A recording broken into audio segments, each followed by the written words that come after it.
Hi, everybody. Nick here from Basketball Network, and I'm happy to introduce you today to Darnell Jackson, currently active member of the Big Three League, the NBA veteran, and one-time NCAA champion. Darnell, thank you very much for joining today. Thank you for having me. Okay, so let's start, I would say, with the Big Three.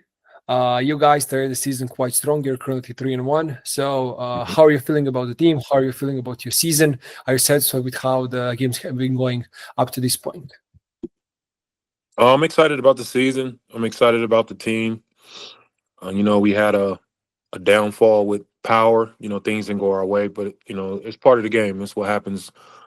Just looking forward towards this weekend in Detroit. We got trilogy, and we just have to come out and do what we're supposed to do. Just play the right way, move the ball, make shots, rebound. So I wanted also to continue about the big three, and that is that Mhm. you joined now a few seasons ago. Do you see, I would Mhm. say, the continuous growth? And do you see that every season, I would say, the game inside the big three is getting better, that players are, I would say, competing on even a higher level? What is your, I would say, view of the state of the big three right now?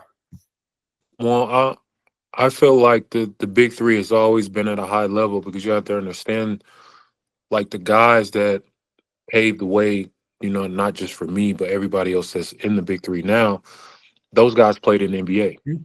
And they played in the NBA for Yeah. multiple years. Some of those guys played in the NBA for 8, 9, 10 years. And, Ice Cube and the big three, gave me and, ex NBA players the opportunity to continue being a pro, traveling all around the world, still as a professional athlete, and a lot of guys, you can't take that for granted because, our time is running out and that new wave is coming in. Then, for me, like I was able just to fit in at the right time. I did what I needed to do to help the team win. And that's what it boils down to is, just basically doing shit right, you know. Okay. Okay.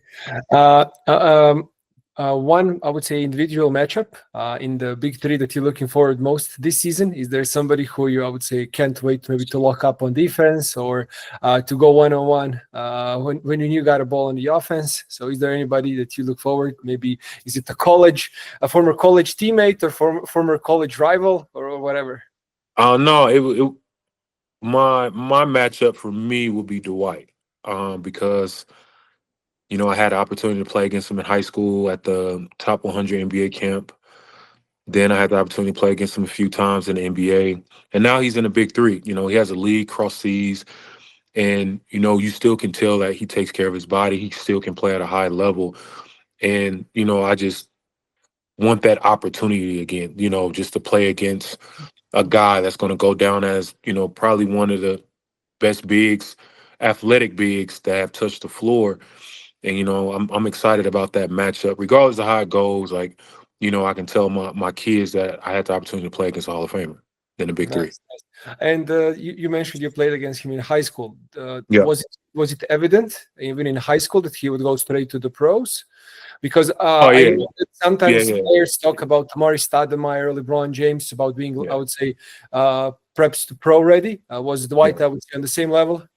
yeah. Dwight was definitely pro ready. Just watching him, the way he was carrying himself on the court, off the court, how powerful and how quick he was on the floor.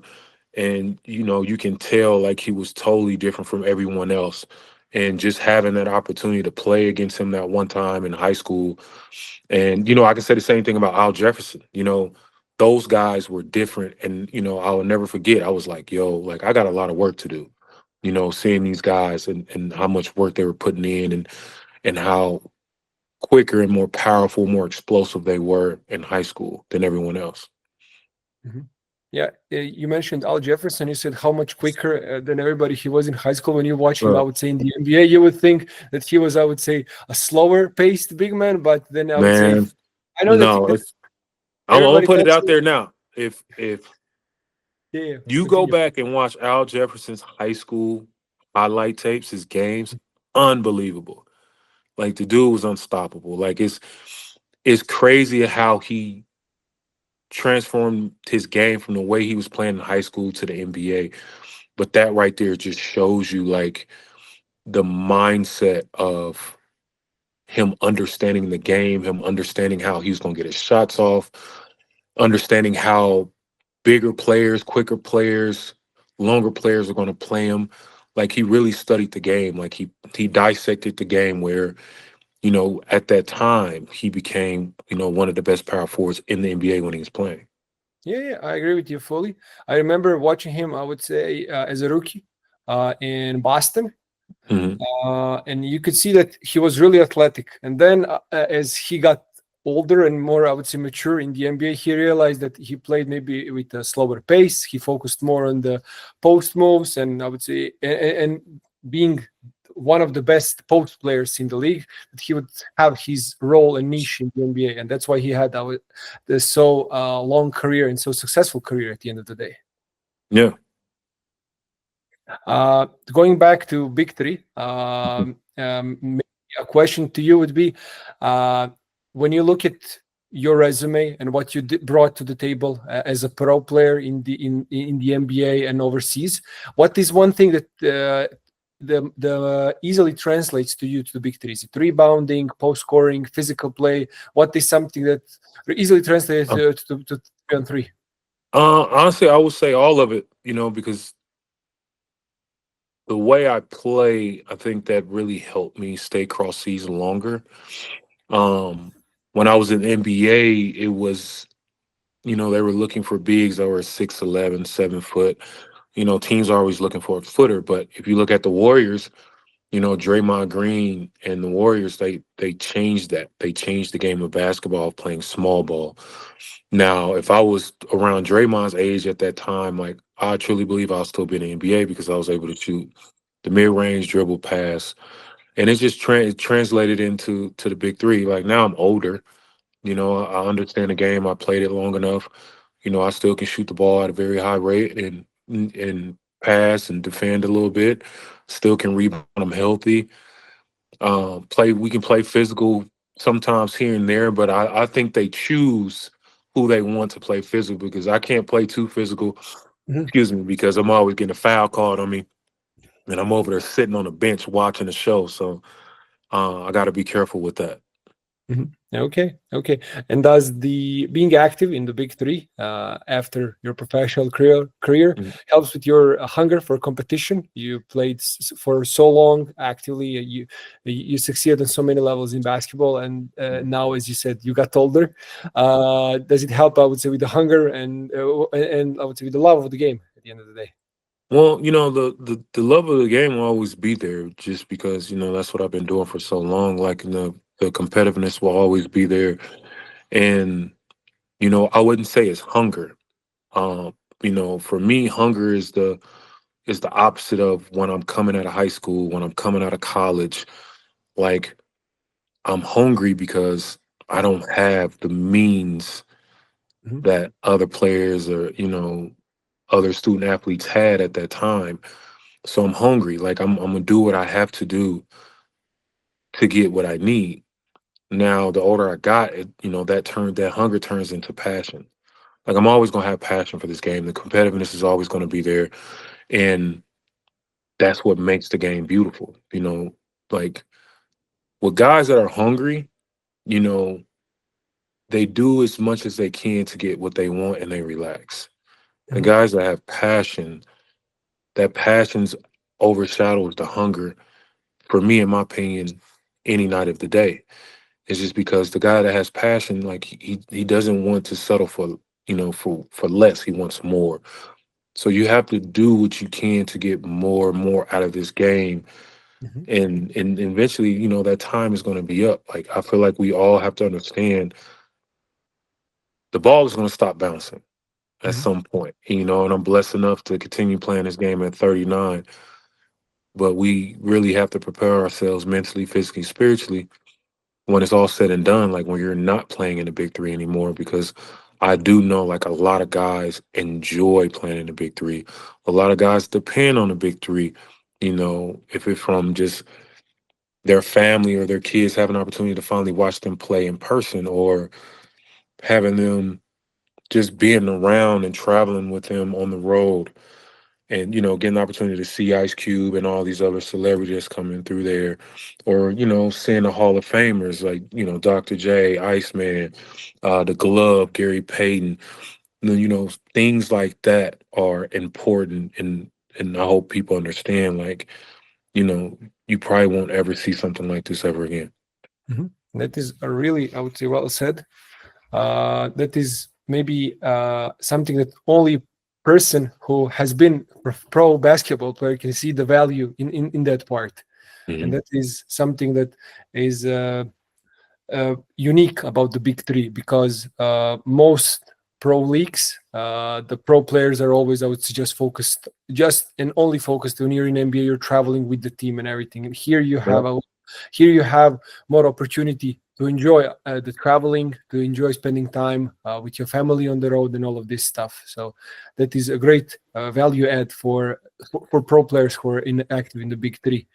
You Yes, sir. mentioned you mentioned that the ball will stop bouncing, and that all of the players have to find some new pads for them. You found yours. You're currently, as you said, in Vegas watching Summer League. Mhm. You are part of the coaching staff on the G League. So when you are playing in the Big Three right now, do you coach yourself a bit, or do you start coaching the guys, or you Um, try not to uh, do that at the moment? well, I try not to do that. I try to leave that up to Coach G and Coach Iceman. But sometimes I do catch myself coaching a little bit. But I try not to say much. I stay quiet and and just let them do what they do. But at the end of the day, if I see something, or if I feel like something's not working, or if it is working, like, I'll say something. But at the end of the day, I'm on the same page with Iceman and G. We have to ask about the Iceman. I mean, that Mhm. is one of the biggest names in basketball history. He's somebody who always had a unique demeanor. He was one of the coolest players ever Mhm. to play. So, how is it to be coached by him? Does he shares the stories from his time in the league or stuff like that? So, how is it to be coached by somebody who is, Um, for basketball fan, somebody who is your idol and everything? Man, being coached by Iceman is definitely a gem. It's definitely a blessing. I don't know, how many people have read his book. His book is great, Mhm. and he talks a lot about him being a player. But the biggest thing to me that stood out is he talked a lot about family, and that's how he treats us. He treats us like family, and that's important because a lot of us don't come from loving homes, or a lot of us have lost loved ones that we were close to. And he's always talking to us about family, always talking to us about doing it together, having each other's back. And he's always telling us stories about when he played back in the day. And it's crazy just hearing those stories and looking how the game is now. And for him to still have the opportunity to still coach this game. He's played at the highest level, he's coached at the highest level, and now he's coaching in the Big Three. And I'm grateful for being around him for 4 seasons now. Mhm. Great. Does he ever lace it up and shoot few mid ranges or shows you the finger No, roll? he'll shoot some free throws. He'll shoot some free throws. He's always talking about muscle memory, and oh, guys don't shoot off the backboard anymore, and nobody can finger roll or shoot a jump hook. And that's just the old school in him, and he's right. We like now these kids, they don't go back to the sky hooks, or really shooting off the glass like that anymore. The game is more finesse, more athletic, and now it's about numbers. The game has definitely changed.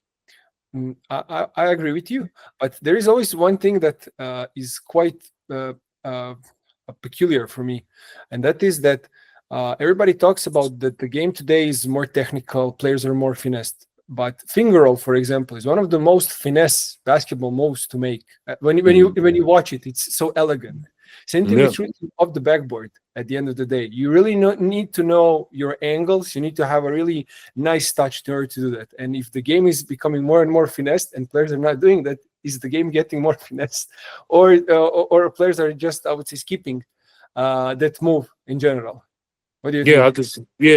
I just think it's a younger generation now, like, because the way I was trained, I was, around guys like Ben Wallace, Shaq, Andy Varejao, Ilgauskas, Wally Zerbiak, Kurt Thomas, Stackhouse. So I'm around older veterans that and older coaches that were still around in that area. And, and I'm kind of old school a little bit because I like the old ways because I still feel like the old ways will still work in today's NBA.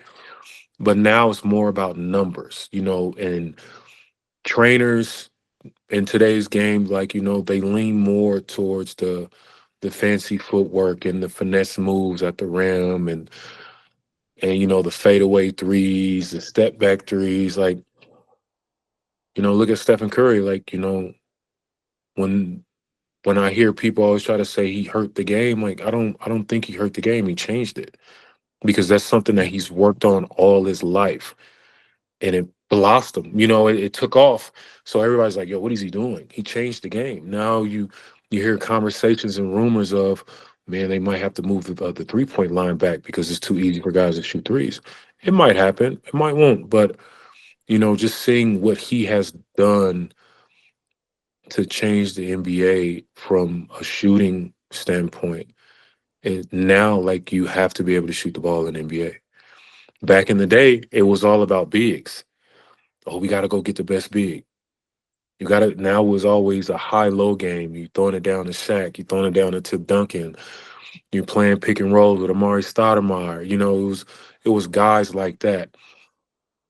Those guys changed the game. Draymond Green, Stephen Curry, Klay Thompson. Like, everybody wanted to be like the Warriors.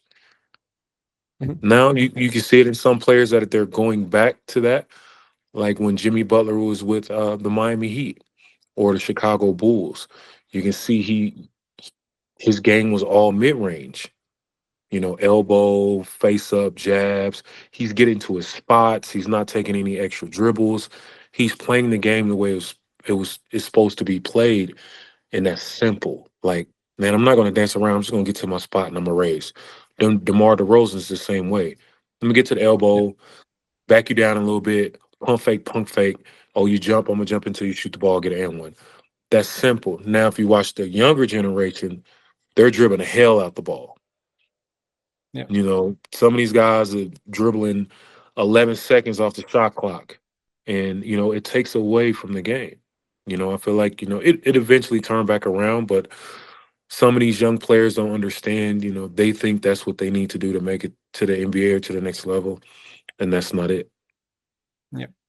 Yeah, I agree with you with everything that you said.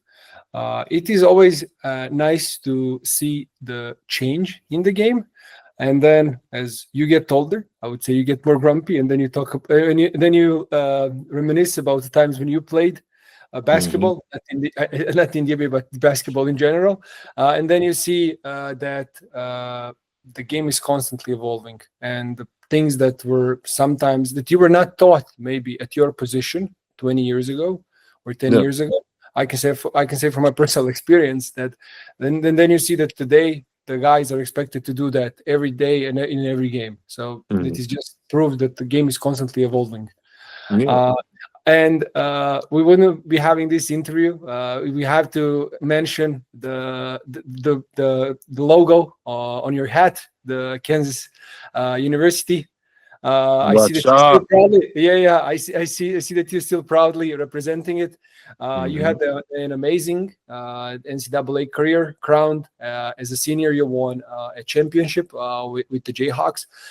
I would first start with the fact that you were coached, but one of the best coaches in NCAA history by Bill Self, and also I looked up Danny Manning was Hmm. also a part of the big man. It was his assistant coach, and he was focused working with the big man.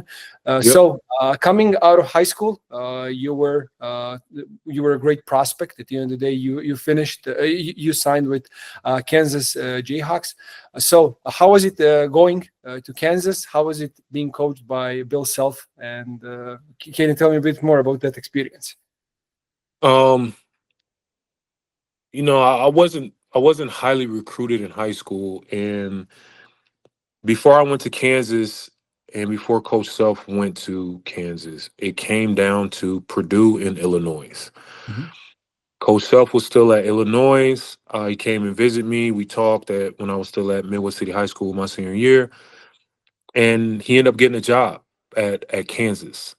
But what a lot of people didn't know, when I was in high school, my sophomore year, I was living with my grandmother at the time, and Kansas was playing on TV. This is when Roy Williams was still the coach. Mhm. And Drew Gooden was talking on TV, and I think they just won the Big 12 championship. And that moment of when they were getting their T-shirts and their hats, I said I wanted to go to Kansas. That my best friends, J.R. Giddens, Jeremy Case, they both went to Kansas. And I had the opportunity to go on their recruiting visits with them to Kansas. And when I had the opportunity to finally meet Drew, it was, for me, it was a unreal moment, because this is a guy that I wanted to be like at Kansas, but I wasn't getting recruited by Kansas. And if I wanted to, if Coach Self was still at Illinois, I was going to Illinois because of Brian Cook. Brian Cook was a phenomenal player at Illinois. Mhm. And if guys don't know who that is, look him up. And, Drew was sick. They said he wasn't going to play. And I had the opportunity to meet him. He walked back to the towers. And, we're sitting in the stands. The game's getting ready to start. Keith Langford, Aaron Miles, Michael Lee. Everybody's running out. And, all you hear is everybody in the crowd go, Drew. And I look up, it's Drew Gooden. He's playing. Man, Mhm. I think that guy had like 50 points, 20 rebounds. It was amazing just to watch him play, and sitting in the stands and watching and just looking around the arena, seeing how the fans were reacting to everything that he did. At that moment, I said it out loud. Nobody heard me because everybody was screaming. And I said, I'm coming to Kansas. I don't Mhm. know how, but I'm coming to Kansas. Nice. Then, Coach Self, he got the job, and he called me and he said, man, are you ready to be a Jayhawk? I was like, hell yeah. Who doesn't? And, the rest is history. I went there and I went through what I went through, my ups and downs. And, you know, I was able to help that '08 team get a championship. And now, I'm sitting back, and even to this day, it's kind of shocking that, Coach Self is the winningest coach of all time. He passed the guy that invented basketball. Like, think Mhm. about that. Yeah. He has more wins than the guy that invented basketball. Yeah. Come on, man. I don't want to hear, to me, I don't, no disrespect to any other college coaches, but from what he has done since he stepped foot on campus is unbelievable. Mhm. Yeah. Yeah. And what do you think made him so successful? He's been there for now more than 2 decades. Was it his approach to recruitment of talent? Was it his technical and tactical savvy? What do you Mhm. think? What do you think allowed him to become so successful at the end of the day, and make Kansas Jayhawks have been part of basketball history Mhm. since the start of basketball? At the end of the day, but what do you think made him so successful? Honestly, I think it was everything. The way he approached practice, the way he approached the players. Um, he was For me, he was very detailed, but you have to be detailed in anything for me, that you do in life, because you have to focus and concentrate and pay attention. And he demanded perfection from us. He demanded toughness from us. And if he didn't get it or see it, we did those reps over and over and over and over again till he felt like it was right. And sometimes we used to sit back in the locker room and be like, yo, man, coach tripping, what's going on? And but in the long run, when we started playing against teams, those guys, those teams couldn't keep up with us. So everything that he put us through, everything that he said, it unfolded exactly how he said it would. And and you want to be under a coach like that that believes in his players. He gets opinions from his players, even though he's the head coach. He's still asking questions of, what we think about because at the end of the day, we are the ones that are playing, and sometimes we might see something different than what the coaches see. And he gave us that leeway a little bit of giving us a little bit of ground when we stepped on that court for us to go play. Mm-hmm. Yep. Yep. I ask this every player who played in NCAA before NIL deals. Do you think that your life would be much easier if NIL deals were allowed? Honestly, Yeah. no, no, no, no. No. Like I know, like a lot of us older guys, we say like, "Damn, man, like why can't we get a percentage of the NIL deal?" But if we'd have got that money back when I was in school, Yeah. there's no way. There's no way all hell would have broke loose, because it happened so fast. Mhm. And I truly believe like, I wouldn't be able to handle all that type of money. Like I'd have went crazy, I would have probably gave it away. I would have spent it all. But now, you know, with time, like I said earlier, everything changes, and now with these student athletes, like some of these guys are investing in real estate, commercial properties, restaurants. Like a lot of these student athletes are doing right with their money, and there was one kid that he said he invested his NIL money into hotels. Like I wasn't thinking about that in college, so these kids have, not all of them, but some of them have the right mentors and the right people around them to help them be successful when, like I said, when the ball starts bouncing, or even now, like if they invest as much and and the profit is there and the profit is showing that they can retire at an early age, they might get to the NBA and might not get that opportunity, only lasts for 2 years. And now you can just sit back and enjoy the fruits and labors that you made in college because you invested your money the right way. Yep. Yeah, you're one of the few who mentioned who shared this stance. Most of the guys usually say, "Yeah, it would be much nicer earning money even earlier before becoming a pro." But Yeah. this take is quite interesting because I think that when you're 18, 19, 20, regardless of your background, when you get NIL money that some of the guys get, when we're talking about millions or Yeah. in hundreds of thousands of dollars, that is money that changes your life. Even if you're coming from a from a family that had a reliable income and all of this stuff, still that is money that is changing everybody's life and your life. And then you're still young, you're still adolescent at the end of the day, and you're always looking for stupid stuff, obviously, to spend money on. So Yeah. Yeah. Yeah. that is unique. That is unique because we're all young. You don't have all of that experience. So Mhm. when you said that the guys are 18 or 19 and investing most of their money into hotels and real Yeah. estate, that is quite interesting because I'm thinking about myself 10 years ago. Yeah, Yeah. probably Oh with yeah. perfect Turn up. money would spend on something that was not as intelligent as investment into hotels. Yeah. As I mentioned, you won a NCAA championship. Hmm. You played against some really great teams. You played against some really great players. But I Hmm. first want to ask about what do you remember most about that run?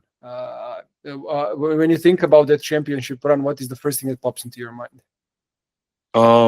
Hugging my mother after the game.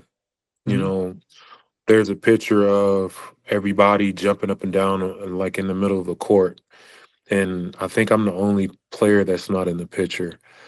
That's because I was over there hugging my mom, and I was just telling her like, we did it, we made it.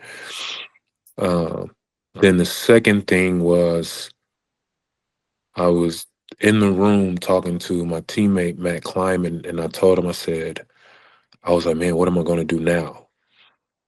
I didn't cry. Um, like I really wasn't excited that we won it, Sorry, it's just because I didn't know what I was going to do next. Hmm. And after the parade, and we all, we went through Lawrence and went through Mass Street, and we went back to the Allen Fieldhouse. And I was the last person to talk to the fans in the building, and that's when it hit me. That's when, all the emotions and everything that I've been through with my team and the coaches and my mom, my grandmother, like all that, man, it just came out of me, and that's when I knew, like, yo, this is it. This is the end, you know. And I had the opportunity to get drafted, so that was the next chapter for me, Hmm. making it to the NBA. Hmm. And did you and your team and coach self at the during that season, did you guys feel, yeah, this is our season, or that is not something that you can know for certain? Of course, it's one Hell game yeah, when the hell tournament yeah. starts, but you guys were No, confident that this is your season. yeah, like I'm gonna find the article and I'll send it to you. So when we lost against UCLA to go to the Final Four, and I forgot who asked me, but it was a reporter, and the reporter asked me the same question, and I told that reporter, I was like, "We're gonna be great next season, and we're gonna win it," because everybody was coming back. We were so deep, like there was no doubt in my mind that we were gonna lose. Like I knew that we were gonna win it. and Mhm. and it played out. It played out exactly how I thought it would. Mario coming up, hitting that big shot for us to send it to overtime, and Darrell Arthur having that double double game. And no offense to my brother Mario, I tell a lot of people this. I was like, hell yeah, like I'm grateful for Mario making that shot, sending that game into overtime. But a lot of people forget how great, how amazing Darrell Arthur played for us. Mhm. Without those points, you take those points away from him, we lose that game by double figures. Yeah. And I felt like Darrell Arthur was just in his own space of mind, and he had a moment that whole game, and it was beautiful to watch. And I seen him yesterday, and we were just laughing because it's just like we the old heads now, and we went from playing together in college for multiple years to winning a championship in college, and he won a championship being with the Denver Nuggets. Like, whoever thought about that? Yeah. Yeah. You guys had an amazing team. I always remember also Brendan Rush, Yeah, uh, yeah. who was part of that team. And you guys played a great team. On the opposite side were the Memphis Tigers with the Hmm. future MVP Derrick Rose. They were their coach was John Calipari, so it was a great team. And I know that D Rose was then the first overall pick. Uh, and everybody remembers how quick he was, but you're one of the few who played with him when he was at his peak athleticism. Was Yeah. it like trying to contain a light bolt, or what? Trying to stay It in was contact? he was just I wouldn't even say one step. Like he was two steps ahead of everybody. He was just so fast, athletic, he was strong. He can finish over length, he can finish through contact. He was just different, bro. And you just go back and look in the NBA, like what was he? He's like the youngest player to win MVP or Yeah, something like that. yeah. Like he was special, and the universe or God, has a plan for everybody, and I still believe he should be a Hall of Famer, and I think he will go down as a Hall of Famer. But injuries, man, injuries, put a halt to his career a little bit. But you can just tell like how much he loved the game, and that's why I was talking about passion. Like Mhm. the way he played, that wasn't hunger. Like that was passion. Like that was something he was in love with. Like I love this. Like I'm committed to this game. Mhm. I'm going to give everything that I have to this game, no matter what. He wanted more.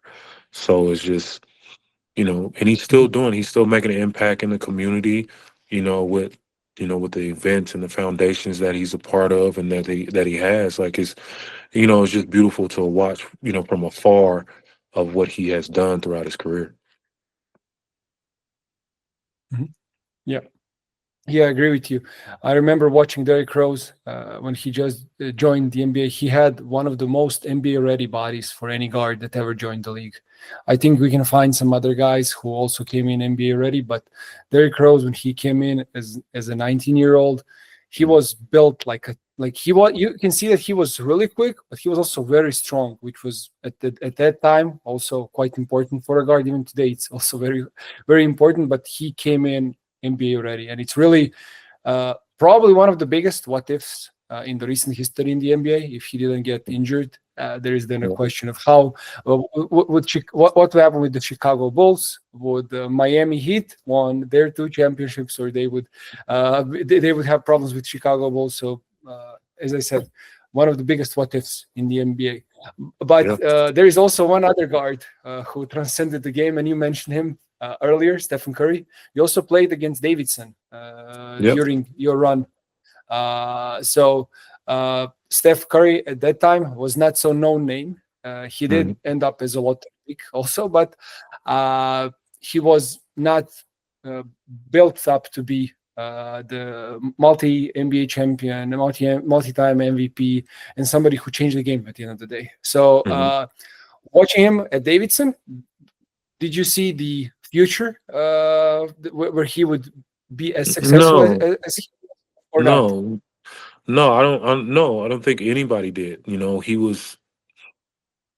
was a great player, like a great player in college. Like just the way, like he knew how to get his shot off. He read the defense. And he was in phenomenal shape. Like he was able to score without the ball is in his hands. And when he got to the NBA, he even with him, like he started having injuries and starting out slow. And there were sparks here and there. And then when he finally became 2,000% healthy and he changed his body and everything that he worked on as a child until he got to the NBA, like it showed. Like it was amazing to watch. So shooting from half court almost every possession. So like I said, like he changed the game. Like he changed the game from when I was playing, close out short, or run a guy off the 3-point line.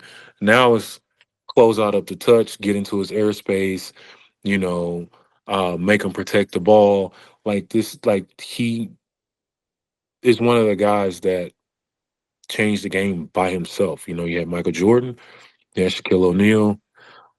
I can go on. Who else? You had Allen Iverson. Like you have guys that will be icons forever, and Stephen Curry is one of those guys. Mhm. Yeah, I agree with you fully. And the last player from your college career that I would like to ask about is somebody who played for one of your rivals, Kansas State, Michael Michael Beasley. Michael Beasley. Yeah, yeah. I have to ask. He's been now quite quite often in the Oh media. man, Uh, yeah.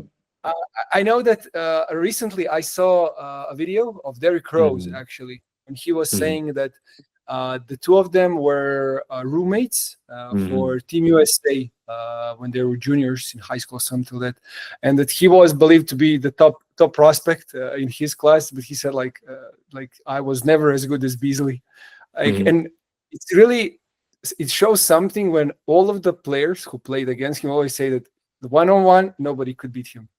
Hmm. So you played against him. I don't know if you played against him 1-on-1, but you play No, I against him haven't.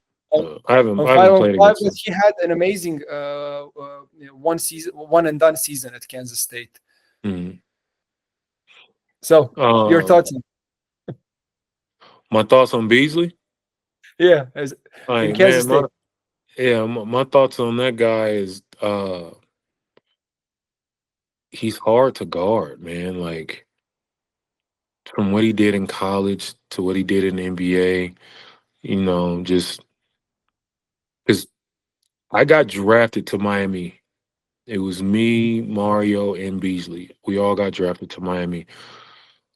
But just watching the career that he had in college and watching what he did in the NBA, I truly believe like if he was put in the the right situation and had the right opportunities to really showcase what he really can do and people not messing with him, no doubt in my mind, Michael Beasley would have been a Hall of Famer. He still is in the conversation as one of the best scorers to play the game, and he was.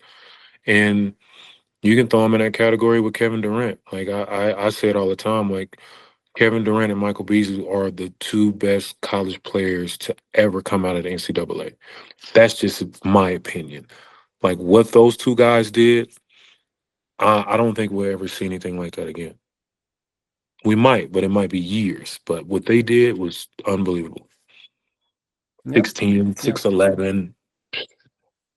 Come on, man. Guards, dribble, pass, shoot, post, block shots, defend. Come on.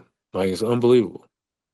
yeah. When you are creating an ideal player in 2K or something, you usually build yourself like that. Like you're Hell yeah. a few inches taller than the position, but you are quick enough. You have as good ball handling, maybe for a guard, and you're playing the forward. So those are the guys. I have to agree with you. Yeah. Yeah. You mentioned that you were selected by Miami, and then you also played with Cleveland. Yeah. You spent some time, first of all, in the summer league. You played in the G League. How big of a change was going from NCAA, from a great program that Kansas was, then going to NBA, spending time in the G League, spending time in the NBA, spending time in summer league?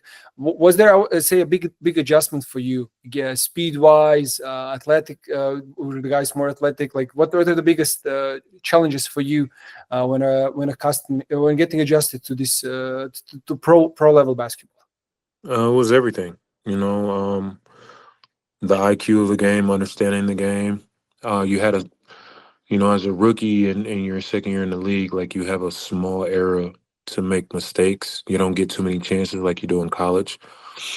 Uh, the physicality, the speed, um, not understanding like I'm coming in here every day and I have to do the same thing over and over and over and over again at the best ability that I can. And that was definitely a change for me because, I'm sitting back and I'm watching all these great players and they're putting in the work that I wasn't putting in. Like these guys are working out 3, 4 times a day. I'm working out one time and I'm thinking that's enough, but it wasn't. So just watching those guys put in that type of work, like, for me to make it, like I know I had to, come in here and work out twice or come in the middle of the night, work out at 2 o'clock in the morning and sleep in the gym because I knew that, I wasn't as talented. I wasn't as tall. I wasn't as athletic. But one thing that I did do, I prided myself on was just playing hard as shit. So, and trying to being more physical than the next person. Hmm. And what was your welcome to the NBA moment? That is a question that we usually ask all of the guys. What was My the moment you welcome, realized, oh shit, I'm m- in the NBA? my welcome was it wasn't even a player, it wasn't even a game. It was walkthrough, it was practice. We had walkthrough and after shoot around, Ben Wallace goes, "Hey, bring the basketball racks out here." So they bring, I think it was like 3 basketball racks. It's like one rack, second rack, and a third rack that's full of basketballs, right? So he's like, "All right, everybody grab a basketball." So I'm standing there as a rookie. I'm like, what they about to do? So they kicked every basketball into the stands. And as a rookie, I had to go get every basketball before film started. That was my welcome moment to the NBA. That was rookie hazing at the end of the day. Yeah, that was like, oh shit. Like I'm like, this is what I gotta go through all year. But that was the only time, they really messed with me because, like I was just 4 years in college, like, Brian was a year older than me. So it was just they really didn't mess with me. I was grateful for that. Yeah. You played with the young Braun, and you watch him now, still Hmm. competing. Hmm. So, do you see? Did he spend maybe? Did he put as much focus on his body at that young age already, or that is something that you think that he got as he got older? Because everybody, when it's when you're young, you can eat whatever you want, you can sleep not enough hours, drink not enough fluids, and your body is still young enough to do it. But was he, even at that young age, still already focused and looking at the longevity as something that is quite important for him? Yeah, he was always like that. When I first got there, he was always putting in the work. So no, honestly, I felt like there were some days he probably didn't even sleep because he worked out so much. And I tell not a lot of people, but some people that I know, the things that he did that I seen him do, when it came to his mind and his body, of the grueling workouts, the meditation. Um, to this day, now that I've been around, the Clippers organization for 4 seasons, or just players in general, I haven't seen anybody yet do the things that he does. Like, it's unbelievable, and for him to continue playing at a high level, like, I love to see it. And shit, I hope he can go for 5 more years. Push it to 45, and and keep teaching these young fellas, like, age doesn't matter. I'm still going to teach you the game and still show you that I'm the best player in the world, which he is. Yeah. Yeah, I'm a huge I'm a huge LeBron James fan, and I've Mhm. been following his career. I started playing basketball when he came to the NBA, so I've been following. And it's funny that I stopped playing basketball, and he's 11 years older than me, and he's Mhm. still playing in the NBA. That's how Yep. that's how long his career is. And I recently saw that he played against 35% of all NBA players that ever played, given how long Yep. his career is, which is crazy when you think Yep. about that. And you said that when you joined the NBA, you had to adjust to all of the things you mentioned, that how guys worked hard. Is there somebody, coach or a player or a teammate, who had a special influence on you, on your career, and actually help you go from a great college player to become a great pro player that had a successful NBA career, and you played, of course, overseas? Is there somebody who helped you get on the right track and allowed you to play for so many years? No, I think it was just like everybody that I encountered throughout my career and throughout my life. Um, I'm a big believer in that we all need guidance. I don't care how old you are. Like, I don't care if you're preacher, a pastor, or a pope, or we all need guidance, because without guidance we wouldn't be in the positions that we are in now. And that's where the knowledge comes in. So with the guys that have experienced more than I have in that field, those are the people you need to listen to sustain yourself in this field. And I had that opportunity to do that. So I had a handful of great mentors, great brothers, great vets, friends, brothers, however you want to put it, that stayed on me, to help me continue playing the game that I love. Mhm. Great. And I wanted to ask about playing overseas. Mhm. You played in several countries: Ukraine, China, Poland, Greece. Out of all these places, where did you felt the most, not most welcome, but the happiest? Where did you find it that was best for you to play? The most I wouldn't like. There's a handful of places that I loved. I really, really loved China, and I really, really loved Poland. Like, to me, those two places were amazing. Then when I had the chance to take my family to Poland, they loved it. Um, Greece was beautiful. They were big on family. Um, Turkey was the same way. They were big on family. Like, when my son was born, and we'll go to the restaurant to eat, some of the waitresses, or even the chef, they'll come out, and if we have him in this car seat, like, they'll pick him up and walk around with him in the restaurant, and while we have dinner, they were like those. Like you want to be a part of an environment in a community like that.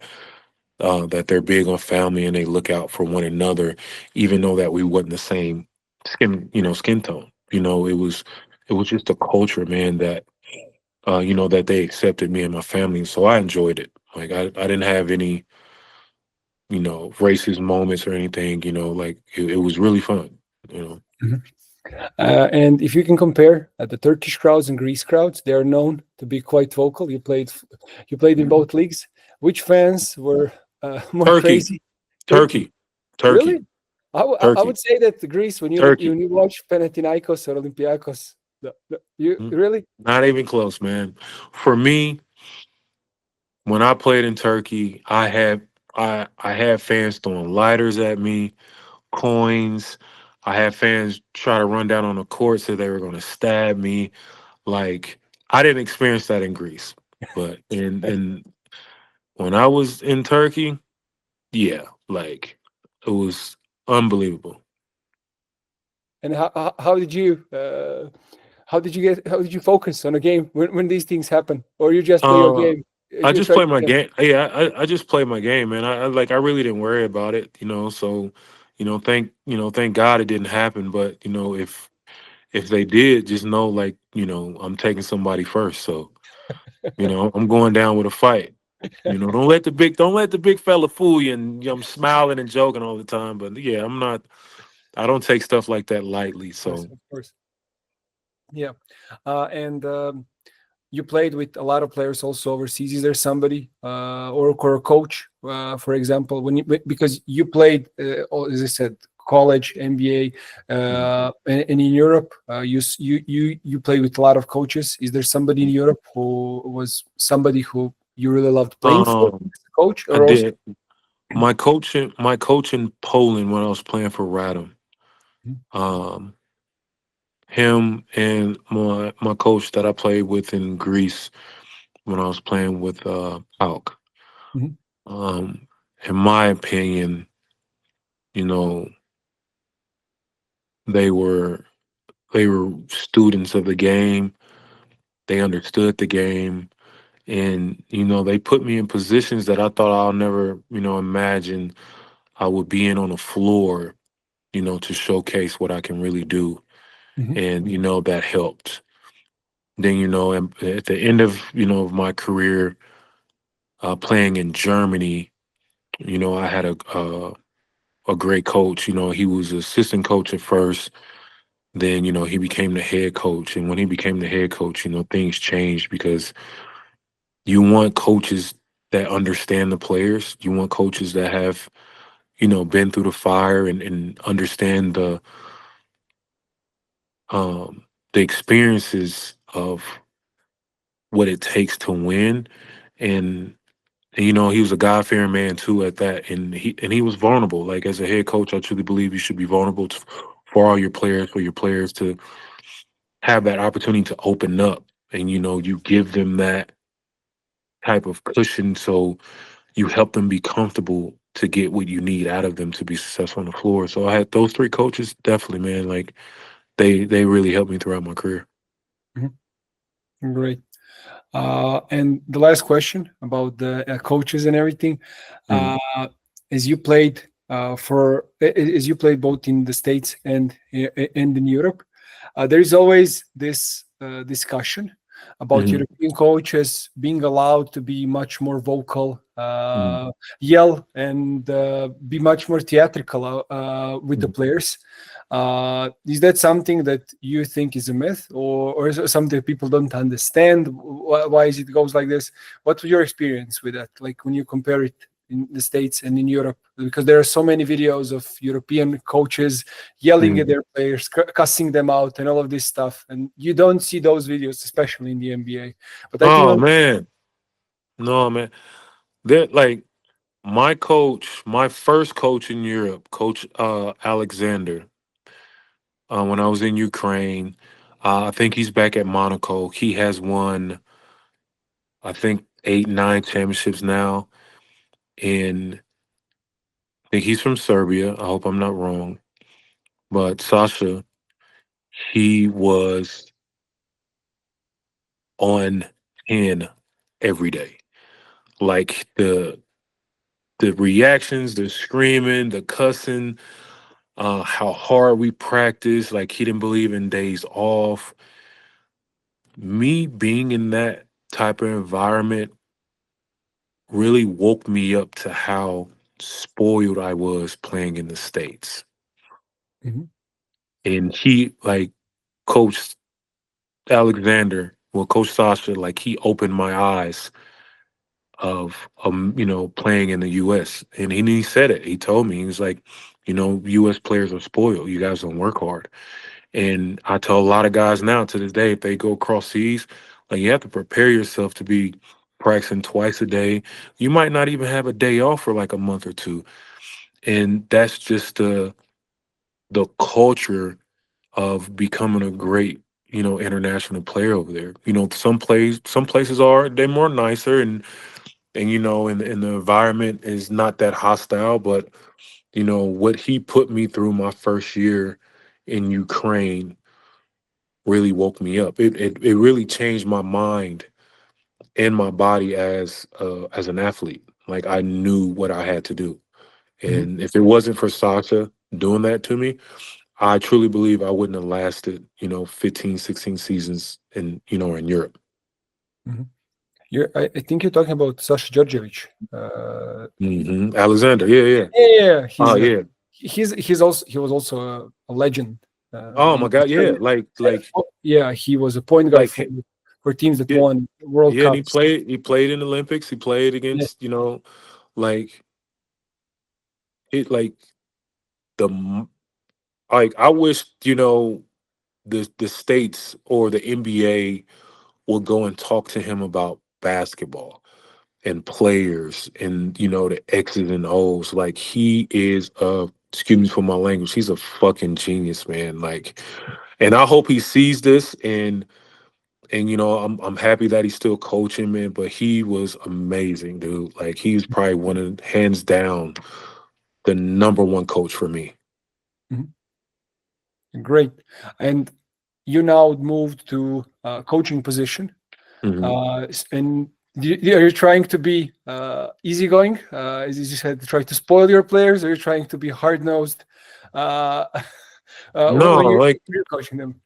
no, like for me, like it's more about being honest.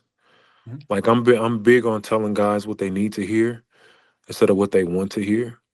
Um, I'm not here to sugarcoat anything to make you feel good or stroke your ego. It's just because I played, I've been there, I've been through hell and plenty of times, and I know what it takes, and I just don't want to see these guys make the same mistakes. So it's just that rope is very short, being in the NBA because again, like I said, you only get so many times, man. Like because you got to remember, it's a new wave of guys coming in every year. Yeah.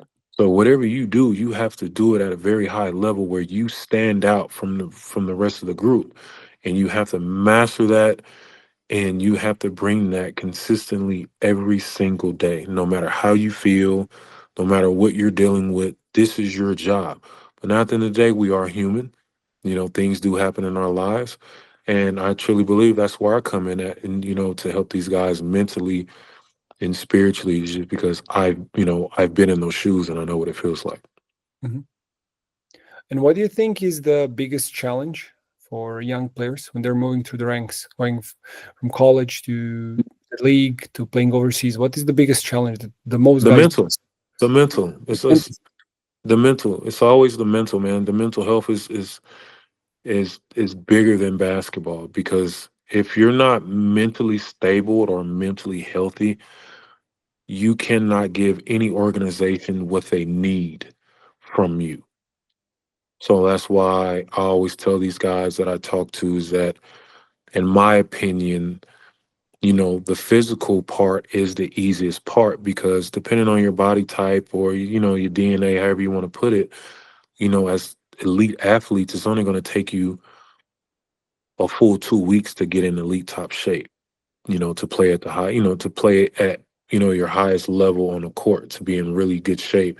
And that means eating the right foods, getting, the right treatment, resting, and putting the right supplements in your body to help you recover.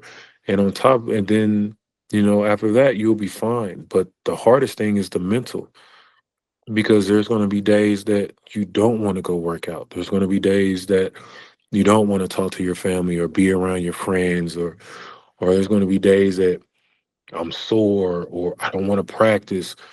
And it might be days where these guys, you don't play for 25, 30 games. You're just sitting on the end of the bench.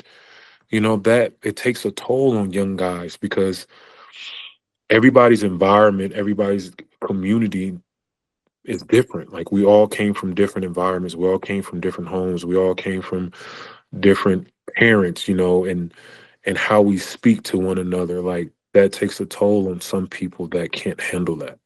Mhm. Yeah. Yeah.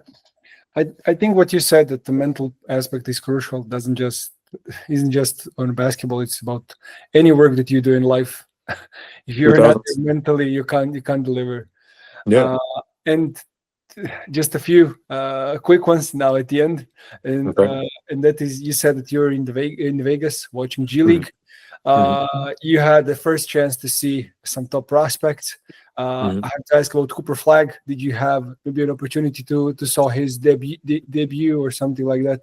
What do you No, think? I didn't. No, I didn't have the opportunity to watch Cooper Flag play, because I think we had a game um, in the Big Three, if I'm not mistaken. But the second game he played, I think he dropped like 31. Um, he's going to be in the NBA for a long time. You got to remember, he's young, and right now he's playing at a very high level. Uh, he's going to get stronger. He might even grow a few more inches. And he's just going to get better. You can tell that he really loves the game. He wants to be the best. Uh, so I truly believe that the Mavericks are going to do everything that they can, that he's successful on that floor. They're going to put him in positions to really help the organization win. Yeah, and the last one is, you're working closely with the Clippers. Hmm. You probably saw that Bradley Beal is also joining Hmm. the Clippers. Do you think that this improves their chances next year? And when you look at the Western Conference, it's a gauntlet. Like, I don't remember Uh, at any it point helped. I'm in so. Western Conference that there was Hmm. so many teams that are good, and then Hmm. you have several great teams. Like Hmm. like if you're 12th in West, that doesn't mean that you have a bad team. That just means that you're playing this next year in the West, if everybody's healthy, of course. Yeah. Injuries, of course, quite big part of it. But I haven't seen West this loaded in ever, Hmm. that any conference in the history of the NBA, that was so many good teams, that when you're fighting for 8 or 9 seed, you have to be in the 50s with your wins easily, to even consider for that position. Yeah. Um, just having Bradley Beal and James Harden, Kawhi, Brooke Lopez, Nicholas Batum. Honestly, all those guys, you got veteran guys on the team. You got guys that have been all stars, guys that have won um, MVP players. So I think it'll work, Mhm. and it just right now it's just too early to tell. That's what a lot of people mess up at. Like, they jump too early, and instead of, you just sit back and wait and just see how things unfold. And in the beginning, some things might work right, but some things might go wrong. It's just, but at the end of the day, they'll all come together when it's supposed to. Okay, great. Darnell, I really thank you very much Yes, for your sir, time. brother.